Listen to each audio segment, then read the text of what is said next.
brothers and sisters, I made this public service announcement right here for the children of Baltimore City. But I guess I might as well make it to anyone within ear or whoever get to see this video. To the parents of children, to the grandparents of children, to big brothers and big sisters of little ones, aunts and uncles. You need to get this education, y'all. Straight up.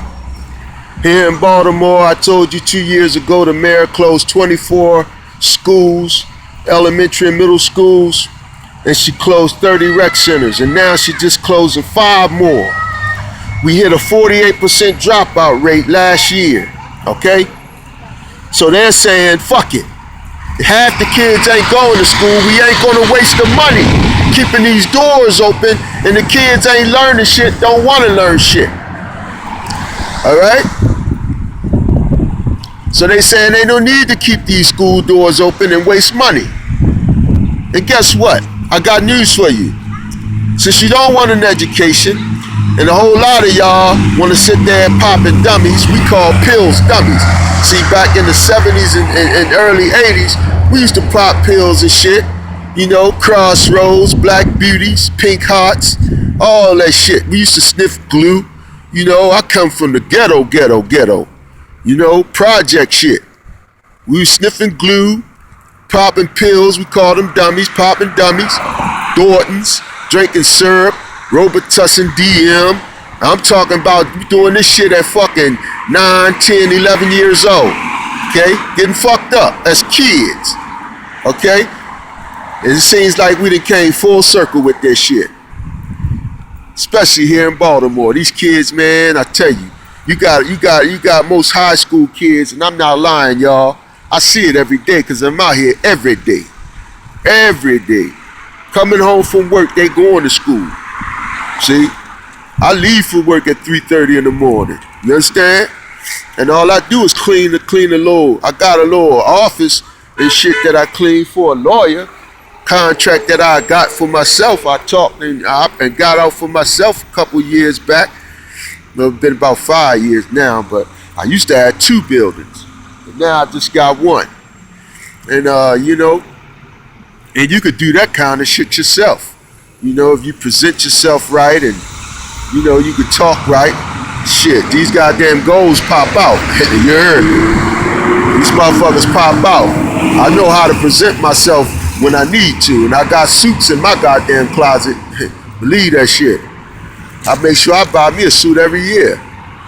You know? My weight keep changing so much and shit. Fucking with this diabetes, but man, listen. These white folks, man, don't give a fuck about your future, man. If you don't want to learn nothing, guess what? And I gotta tell you something else. They ain't gonna take care of your ass. Alright?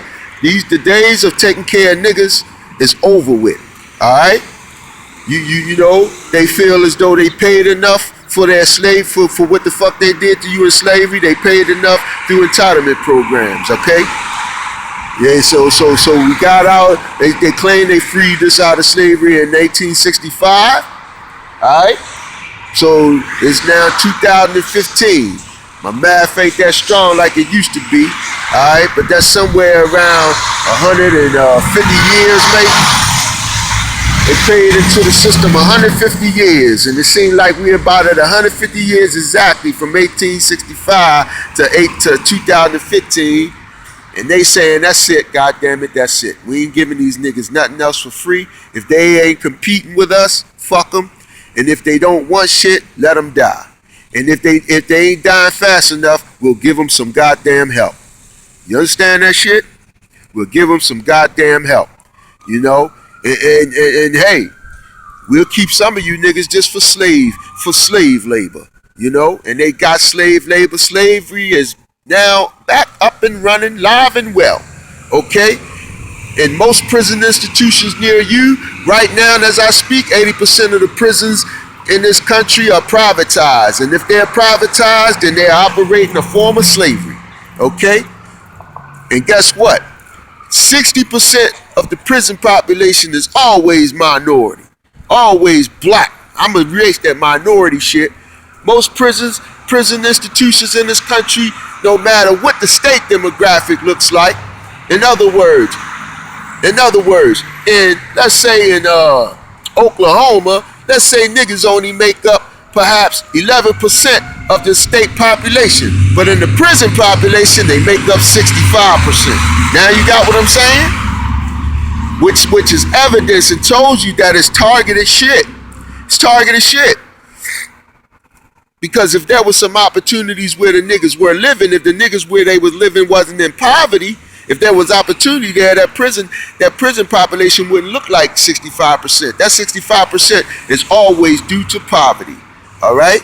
It's always, it could be always found to be, poverty can always be found to be the fueling element which make prison populations for blacks high when compared to the state populations, okay?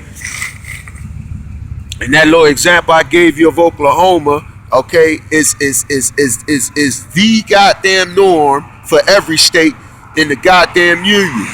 You know, if niggas make up fucking 5% of the goddamn state population, let's say in goddamn Idaho, where you might got a few niggas in like Boise and places like that, right?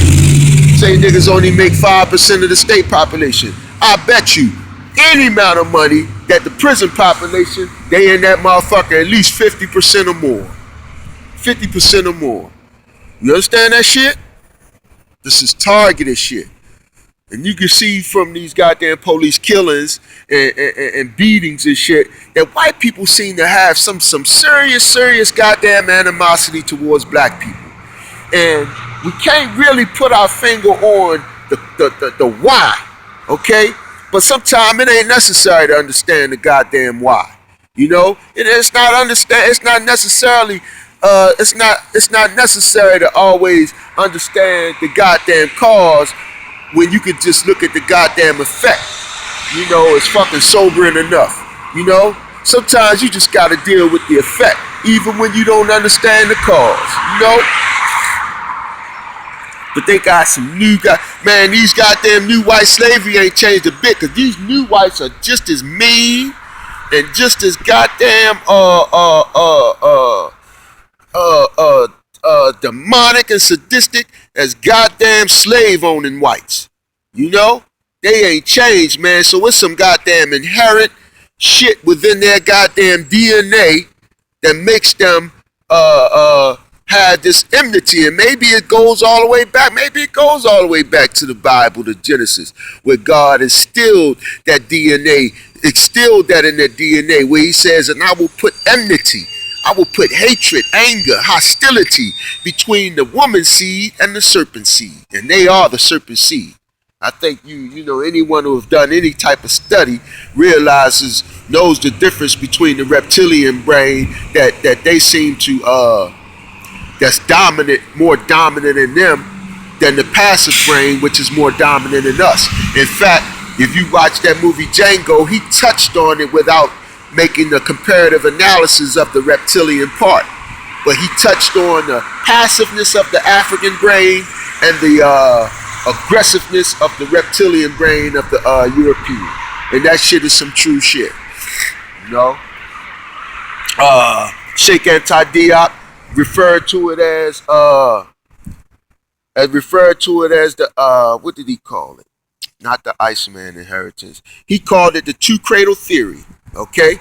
Saying that the African had developed a more passive brain, being from a tropic climate, okay, in which agriculture was easy to produce food. Food was plentiful and easy, fish, agriculture, a warm tropic climate. Our nose was nice and wide from breathing in hot sun. Our eyes was brown to deal with, you know, nice colors and shit. We had beautiful colors with everything, as compared to the European climate over in the West. Okay, Siberia, Caucasus Mountains, Nordic areas of Germany and Poland and the Slavic countries, Czechoslovakia, Yugoslavia, Romania. You know, these are cold climates. In these areas, the land was barren and unforgiving. You know, a lot of times they had to dig for roots and shit. They was eating radishes and turnips and fucking carrots and beets and shit like that, and potatoes and shit. Everybody know the Irish, if it wasn't for the root shit, the Irish would have fucking died out a long time ago. So yeah, you know, and this made them more aggressive and just mean and nasty. Alright, so this is Brother Eli Ill. Get that education and talk to your kids. Because these crackers ain't spending no money on them in the future, alright? If they don't go out here and make a way for themselves, then they gonna end up dead. And you gotta be that raw with your kids. Be raw with them. Peace.